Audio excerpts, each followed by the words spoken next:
Okay Telugu view పాయింట్కి తిరిగి స్వాగతం. భావ స్వేచ్ఛ పేరుతోటి ఏదైనా మాట్లాడొచ్చా? దేశం బనానా రిపబ్లిక్గా అయిపోతాం. ఎవరు ఏం మాట్లాడతారో తెలియదు. ఒకసారి మణిశంకర్ అయ్యర్ ప్రధానమంత్రి పట్టుకొని మోడీని నీచ్ అని సంబోధించారు. అయినా ఆయన్నేం అంటానికి లేదు, ఎందుకంటే భావ స్వేచ్ఛ. సోనియా గాంధీ కూడా అదేదో హిందీలో డైలాగ్, మౌత్ కా సౌదాగర్, ఏదో హంతకుడు అని అర్థం అనుకుంటా, భావస్వేచ్ఛ.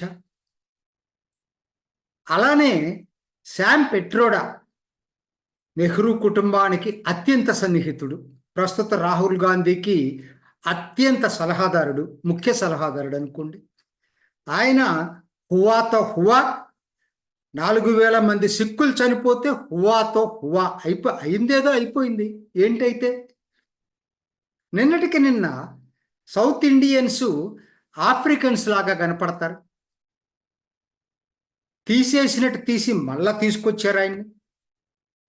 అంటే ఇవన్నీ దేనికి? ఇదే కాదండి, కొంతమంది అంతకుముందు మీరు చూసుంటారు పేపర్స్లో, కొంతమంది ముల్లాలు ప్రకటన ఇచ్చారు, మేము 10 లక్షలు ప్రకటిస్తున్నాం, మోడీ తల తీసేసి తీసుకురండి. భావస్వేచ్ఛ అంటే నేను ఎందుకు చెప్తున్నానంటే ఇదంతా కూడా భావస్వేచ్ఛ అనే దానికి ఒక అర్థం ఉంది. మంచి మాటలకు భావస్వేచ్ఛ, విమర్శలకు భావస్వేచ్ఛ, తిట్టడానికి భావస్వేచ్ఛ కాదు, అసభ్య పదజాలం వాడటానికి భావస్వేచ్ఛ కాదు. అయినా ఇవన్నీ కూడా నేను చెప్పినవి కూడా వ్యక్తిగత విషయాలు. ఎక్కువగా మోడీని విమర్శిస్తా మాట్లాడిన వాళ్ళు ఎక్కువ మంది. ఓకే, ఆయన భరిస్తున్నాడు, అది వదిలిపెట్టండి. కానీ నిన్న జరిగినటువంటి సంఘటన, సల్మాన్ ఖుర్షీద్ ఏం మాట్లాడాడండి?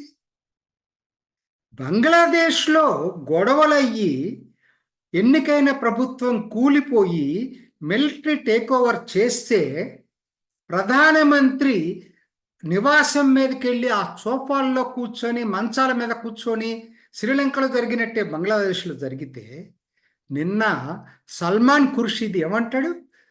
బంగ్లాదేశ్లో జరిగింది ఇండియాలో కూడా జరగచ్చు, జరుగుతుందని అన్నాడు. అంటే అర్థం ఏంటి? మిలిటరీ టేక్ ఓవర్ చేస్తుంది ఎన్నికైన ప్రభుత్వాన్ని మోడీని దించేసేసి మిలిటరీ టేక్ ఓవర్ చేసే అవకాశాలు ఉన్నాయట. జరుగుతుందని చెప్తున్నాడు ఆయన. అట్లానే ఇంకొక కాంగ్రెస్ నాయకుడు సజ్జన్ సింగ్ వర్మ అని ఉన్నాడు. ఆయన ఏం మాట్లాడాడు? ఆయన అక్కడ దాంట్లో నుంచి ఇంకొక అడుగు ముందుకేసేసి, ఎక్కువ కాలం లేదు, ప్రధానమంత్రి మోడీ రెసిడెన్స్ నివాసంలోకి వెళ్ళి అక్కడికి వెళ్ళి బద్దలు కొట్టే పరిస్థితులు అతి త్వరలో ఉన్నాయని చెప్పి ఆయన పబ్లిక్గా ఆయన మాట్లాడాడు. ఇది మోడీ కాదు కదా, దేశాన్ని, ప్రధానమంత్రి పదవిని మాట్లాడుతున్నారు. ఎన్నికైన దీన్ని కూల్చేసేటువంటి మిలిటరీ టేక్ ఓవర్ చేయమని చెప్పి మాట్లాడుతున్నారు. అంటే ఇంతకన్నా దేశద్రోహం అనేది ఇంకోటి ఉంటుందా? నాకు తెలియదు, మీరు చెప్పాలి ఏదన్నా ఉంటే. ఇంతకన్నా దేశద్రోహం ఉంటుందా? సామాన్యులు ఇదే మాట్లాడితే తీసుకెళ్లి బొక్కలో వేసేవాళ్ళు, అవునా కాదా? ఉపా చట్టం కింద ఎప్పుడో మూసి పారేసేవాళ్ళు. ఎంతో మందిని మూసేస్తున్నారు, చూస్తున్నాం. భావ స్వేచ్ఛ ఎక్కడుంది అక్కడ? వాళ్ళ ధరకు వచ్చేసరికి వాడు దేశానికి వ్యతిరేకంగా, స్టేట్కి వ్యతిరేకంగా మాట్లాడాడు కాబట్టి మనకు ఆ రైట్ ఉందని అంటున్నారు. మరి సల్మాన్ ఖుర్షీద్కి ఏ రైట్ ఉందండి? అంటే ఆయన వేరే కేటగిరీయా? సామాన్యులకు ఒక చట్టం అని చెప్పు, సల్మాన్ ఖుర్షీద్కి ఇంకొక చట్టమా? అంటే కనీసం ఆయనకి పశ్చాత్తాపం కూడా లేదండి. తర్వాత టీవీ విలేకరులు అడిగితే మీరు ఇట్లా మాట్లాడారు కదా అంటే, నేను మాట్లాడిందంతా పబ్లిక్లో ఉంది, ఎక్కడా పశ్చాత్తాపం లేదు. అయినా కూడా ఆయన ఏమంటానికి లేదు. మరి టీవీ చర్చల్లో నిన్న జరిగింది నాకు చూస్తే అసహ్యం వేస్తుంది. అంత సాఫ్ట్గా ఎందుకుంటున్నారో నాకు అర్థం కాదు. యాంకర్లు దాని గురించి అడగరు. ఇది దేశద్రోహం కాదని ఒక్కడ మాట్లాడలేదు. ఈవెన్ బీజేపీ ప్రతినిధులు కూడా వచ్చిన వాళ్ళు కనీసం అతను అరెస్ట్ చేయాలని డిమాండ్ చేయట్లేదు. అంటే సల్మాన్ ఖుర్షీద్ ఏమన్నా పైనుంచి దిగొచ్చాడా? సజ్జన్ సింగ్ వర్మ పైనుంచి దిగొచ్చాడా?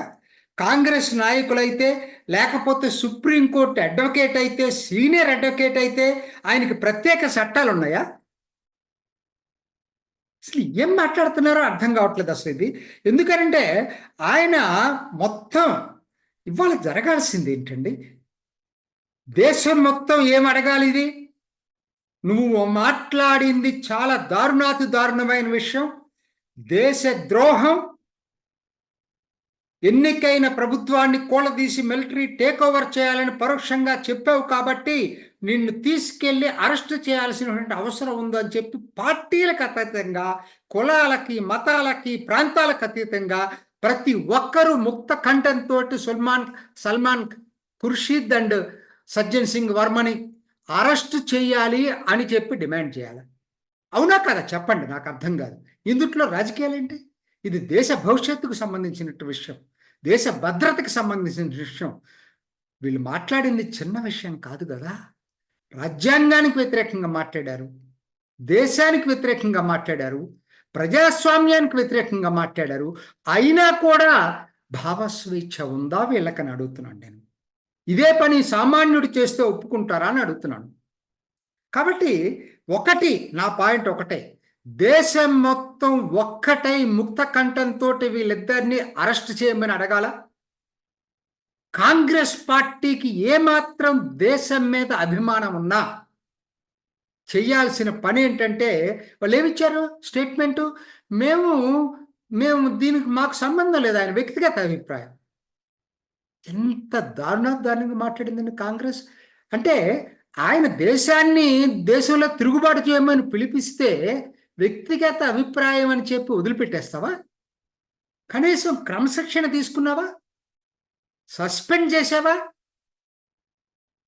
ఏమీ చేయలేదు కాంగ్రెస్ నుంచి. వాళ్ళ చేయాల్సిందేంటి Congress party? Let them expel Salman Khurshid and Sajjan Singh Verma. బహిష్కరించాలి వాళ్ళ కాంగ్రెస్ పార్టీ నుంచి. ఆ పని చేసినప్పుడే కాంగ్రెస్ పార్టీ మీద చిత్తశుద్ధి, ఆవిడ చెప్పిన దాంట్లో అర్థం ఉంటుంది. అంతేగాని మాకు సంబంధం లేదు, అది ఆయన మళ్ళీ రేపొద్దు నుంచి ఆయన తీసుకొచ్చి పెట్టేస్తారు. ఎలా సాధ్యం ఇది? ఇది ఏ విధంగా దీన్ని ఆమోదిస్తాం? ప్రభుత్వం మాత్రం ఎందుకు ఊరుకోవాలి నాకు అర్థం కాదు. ఏంటి ఇంత నిర్లిప్తత ఏంటి? ఇక్కడ మోడీనా ఇంకొక పక్కన పెట్టేసేయండి. ఏ ప్రభుత్వం అయినా సరే ఇటువంటి ప్రకటనలు ఇచ్చిన వాళ్ళని ఉపా చట్టం కింద అరెస్ట్ చేసి జైల్లో పెట్టకపోయేటట్టయితే, ఇది ముందు ఇటువంటిది ఈ మొగ్గలే రేపొద్దున మానై ఆ రోజు దేశం విచ్ఛిన్నానికి దారితీస్తుంది, ప్రజాస్వామ్య వ్యవస్థలు బద్దలవటానికి దారితీస్తుంది. కాబట్టి చెయ్యాల్సింది ఏంటంటే ఇది మొగ్గలను తుంచేయాలి ఇటువంటి వాటిని. మిగతా భావస్వేచ్ఛతోటి మోడీని విమర్శించినవన్నీ వేరు, ఇది వేరు. ఇది దేశాన్ని విమర్శిస్తున్నారు.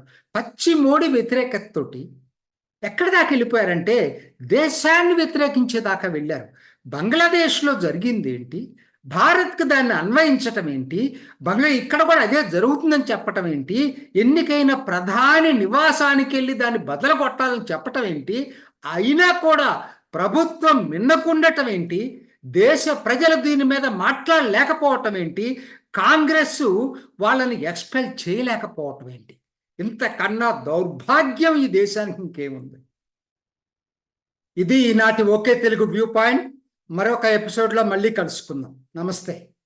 చూసారు కదండి, మరి ఈ వీడియో కనుక మీకు నచ్చినట్లయితే ఒక లైక్ కొట్టేసి మీ అభిప్రాయాన్ని కూడా కామెంట్ బాక్స్లో తెలియజేస్తూ ఇలాంటి ఇంట్రెస్టింగ్ అప్డేట్స్ కోసం మా ఛానల్ని సబ్స్క్రైబ్ చేసుకోండి.